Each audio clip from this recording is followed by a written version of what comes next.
Rain lashed down, the wind howled, the city lights blurred into an impressionist smear through the downpour. Mark ran. He was late. The last train home was about to leave, and he still had a block to go. His coat did little to protect him from the elements.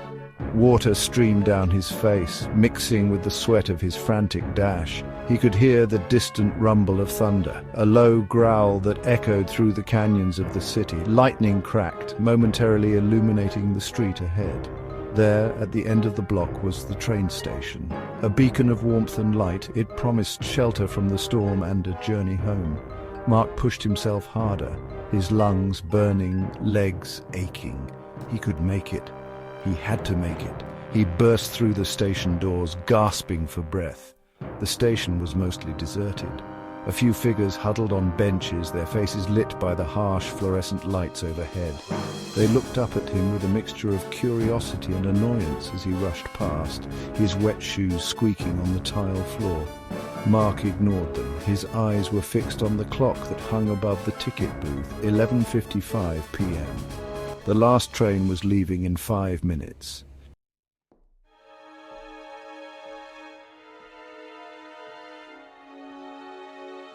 Mark stumbled to the platform, his breath still catching in his throat. The platform was empty, deserted except for a single figure standing at the far end, shrouded in shadows. The figure turned, and Mark saw it was the conductor. He stood beside the open doors of a train, its silhouette a dark smudge against the storm-tossed sky. This wasn't his usual train. This train was different. The train was old, ancient. Its paint was chipped and faded, the metal beneath rusted and scarred. The windows were grimy, obscuring the view inside.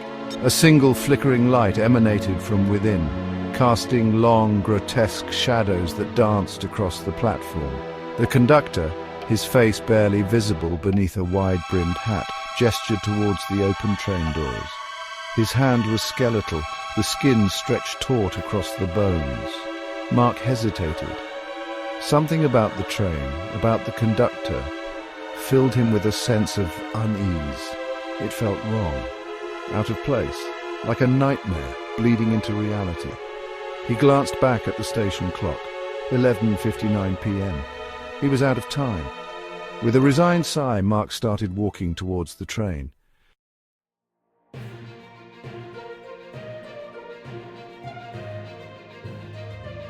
As Mark drew closer, the conductor stepped aside, a silent invitation to board. The dim light from inside the train illuminated his face, and Mark suppressed a gasp. The conductor's face was pale, gaunt.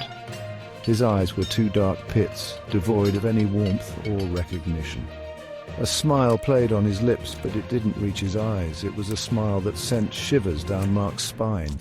Hesitantly, Mark stepped onto the train. The doors hissed shut behind him, sealing him off from the storm outside.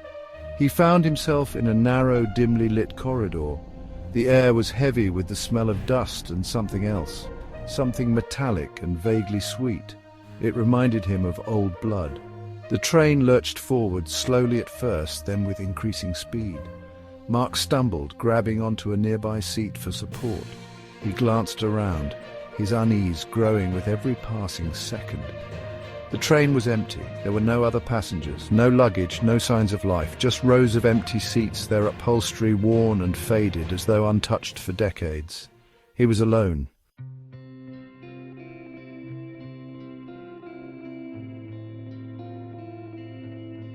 Mark sank into one of the worn leather seats, his body stiff with tension.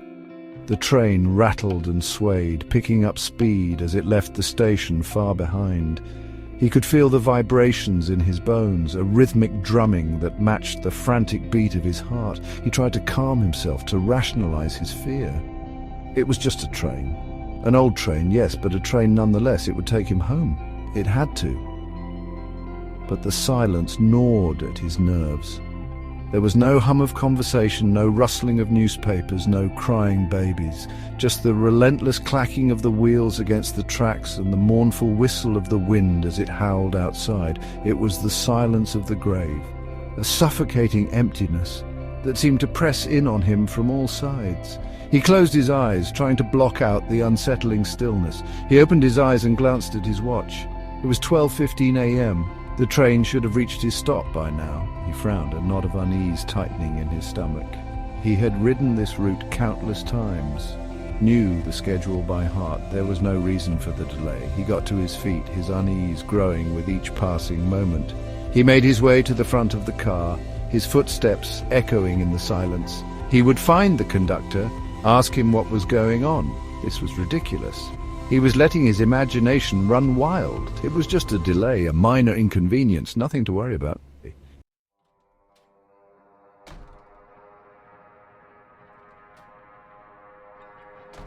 He reached the door leading to the next car and gripped the handle. It was cold and damp beneath his touch. As he pushed open the door, a wave of icy air washed over him, sending shivers down his spine. He stepped through the doorway, his heart pounding in his chest. The carriage was identical to the one he had just left, empty, silent, deserted. He called out, his voice echoing in the stillness. "Hello? Is anyone there?" Only silence greeted him. He swore under his breath, his frustration mounting. As he walked, he started to hear things. Faint whispers, barely audible above the noise of the train. He stopped, listening intently. The whispers grew louder, coalescing into distinct voices, murmuring, chanting, pleading.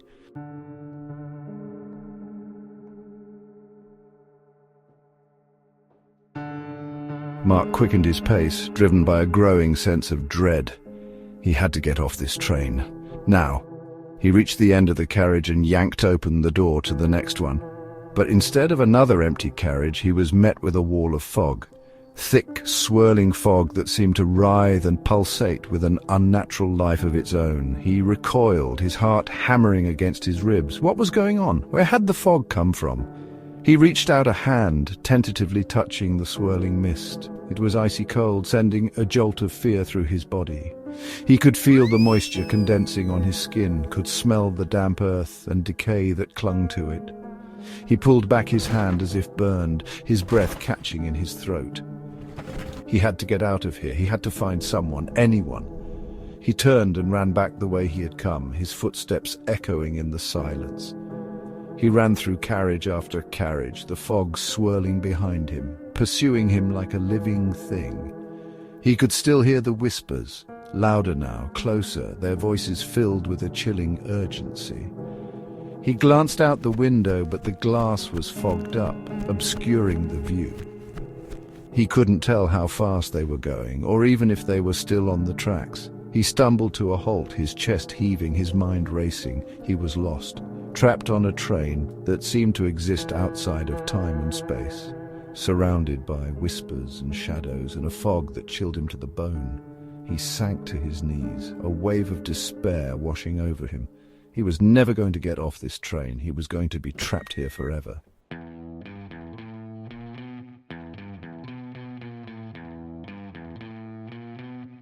As he knelt there, lost in despair, a flicker of movement caught his eye. In the far corner of the carriage, shrouded in shadows, something moved. He held his breath, his eyes straining to pierce the gloom. The movement came again, slow and deliberate this time. Someone was sitting there. He wasn't alone. Hope surged through him, chasing away the despair that had threatened to engulf him. He wasn't alone. There was someone else on this train, someone who might be able to help him, to explain what was happening. He pushed himself to his feet and cautiously approached the figure in the shadows. "Hello?" he called out, his voice trembling slightly. "Can you hear me?" The figure didn't respond. It sat motionless, its back to him, its head bowed slightly. Mark took another step closer, his heart pounding in his chest. He could make out the outline of a man, his clothes dark and old-fashioned, his hair long and unkempt. He reached out a hand, hesitant to break the silence. "Excuse me," he began, his voice a hoarse whisper. "I don't mean to bother you, but—" He trailed off, his words dying in his throat. The figure slowly turned to face him, and Mark's blood ran cold.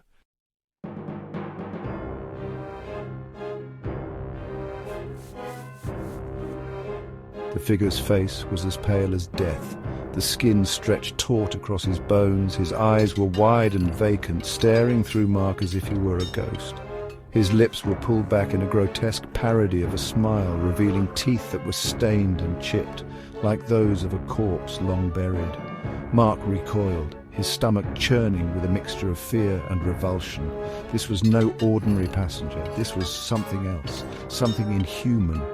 He tried to speak, to apologize for disturbing the figure, but the words caught in his throat. He was paralyzed by fear, unable to move, unable to breathe. The figure continued to stare at him, its vacant eyes boring into his soul. Mark could feel his resolve crumbling, his sanity teetering on the brink. He had stumbled into a nightmare, a realm of shadows and whispers, where reality itself seemed to bend and distort. He was trapped, alone with a creature that defied description, a harbinger of death and despair. He closed his eyes, willing himself to wake up, to escape the suffocating terror that threatened to consume him. But the train rattled on, its relentless rhythm a constant reminder of his predicament. He was trapped.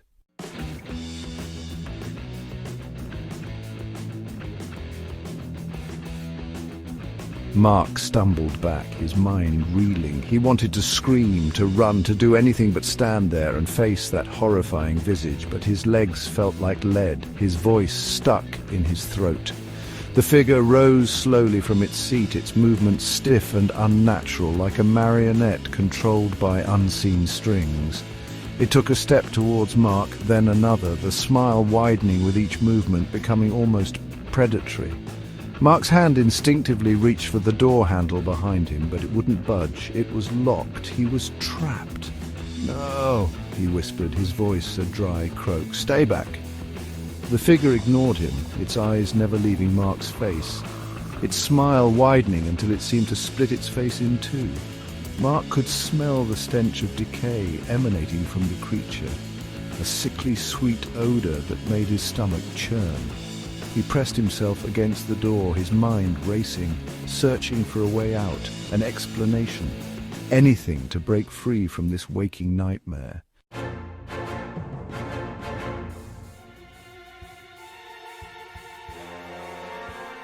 The train lurched violently, throwing Mark off balance. He stumbled, falling to his knees.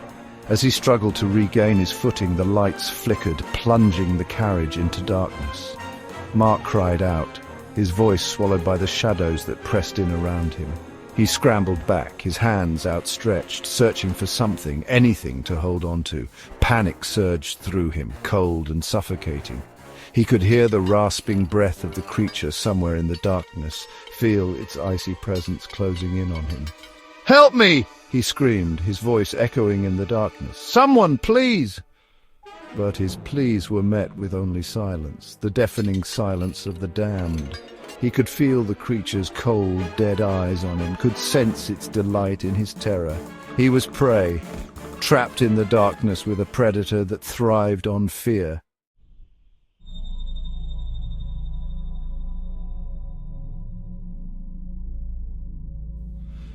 Then from the darkness, the whispers began. They swirled around him, soft at first, then growing louder, more insistent. They spoke of fear and regret, of journeys never completed, of lives cut short.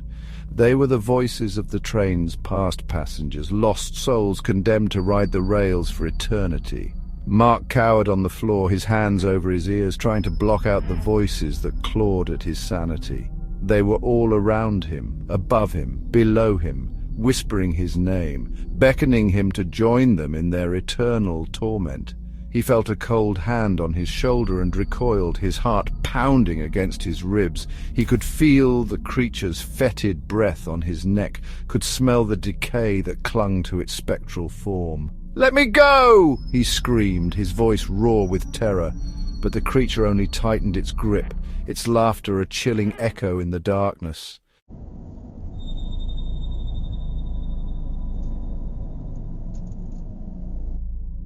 Suddenly the train lurched violently, throwing Mark to the floor. The brakes screeched, metal grinding against metal, the sound echoing through the darkness like a death rattle.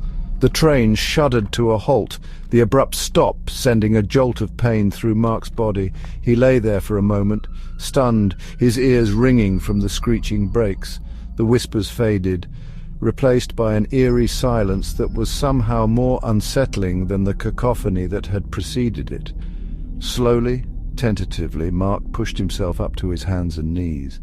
The darkness was absolute, the air thick with the smell of ozone and something else, something ancient and evil. He could feel the creature's presence near him, could sense its anticipation. It was waiting for him to make a move, to give it an excuse to strike.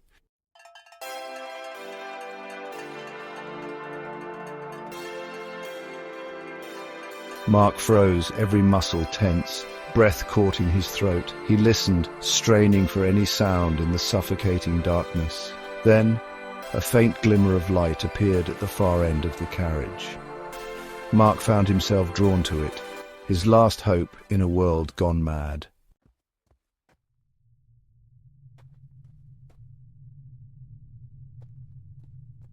As Mark approached the light, he realized it came from the open door to the next carriage. He peered inside, heart pounding. The carriage was dimly lit and empty. He hesitated, then stepped through the doorway. At the far end, silhouetted against a flickering gaslight, stood the conductor. Mark cleared his throat nervously. "Excuse me," he said, voice hoarse. The conductor didn't respond. Mark took a step closer, unease growing. "Excuse me," he repeated louder. The conductor slowly turned, and Mark's blood ran cold. The conductor's face was pale and gaunt, eyes dark pits absorbing the light. This time his gaze was cold, calculating, predatory.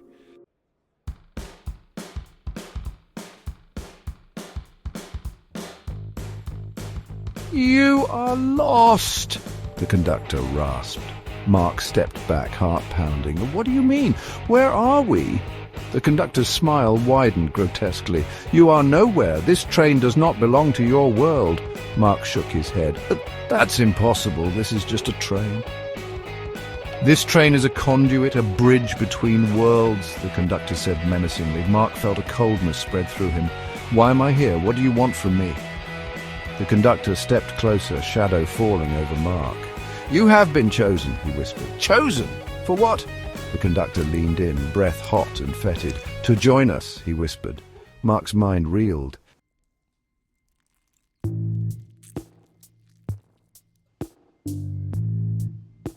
Mark stumbled back, mind reeling. The conductor had him trapped, back against a cold wall. "You are not the first," the conductor continued. He gestured to the empty seats. "They are all here. The lost souls, the forgotten passengers." Shadows coalesced into human figures, faces pale and drawn. They reached out with skeletal fingers, voices a chorus of whispers and moans.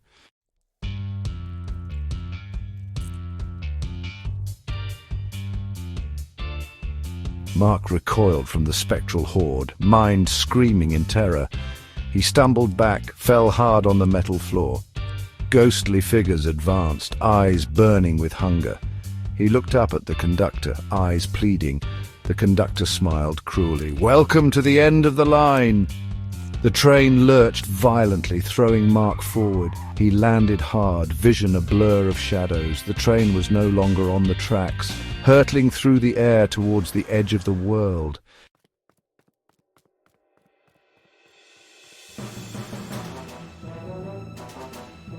The train screamed through the night, a metal hawk plummeting towards city lights. Mark lay sprawled, body aching, mind struggling to grasp reality. Ghostly passengers retreated to the edges, eyes reflecting city lights.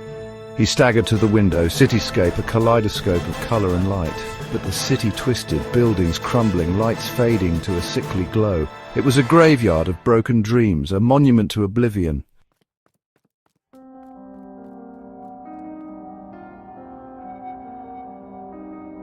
The train screeched to a halt, sound like a death rattle. Mark braced himself, heart pounding, senses overwhelmed by silence. Ghostly passengers vanished, leaving him alone. The conductor stood at the end, silhouette framed by ethereal glow. "Where are we?" Mark croaked. The conductor smiled chillingly. "This is the last stop."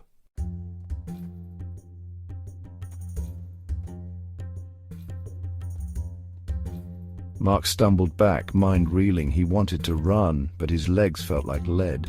The conductor gestured toward the open door. "Go, see for yourself." Mark hesitated, then stepped onto the platform.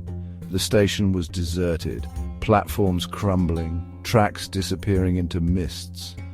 The air was thick with decay, a metallic tang sending shivers down his spine. He turned back to the train, heart pounding. But the train was gone, leaving him alone in the eerie silence.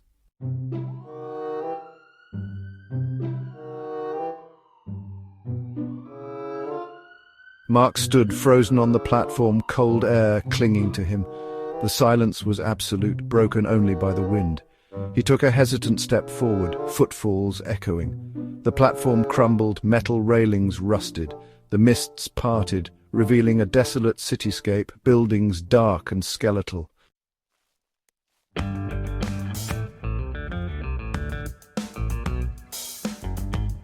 Years turned into decades, and the story of the young man who vanished became legend. Some dismissed it as a tragic accident, others whispered of foul play, but a few knew the truth. They had heard the stories of the Vanishing Train, a spectral locomotive appearing on stormy nights. The train was a conduit, a bridge between worlds. Its passengers were souls condemned to ride for eternity. On rare occasions the mists parted, revealing the desolate station. You could still hear the train's whistle, a haunting reminder of journeys never ending.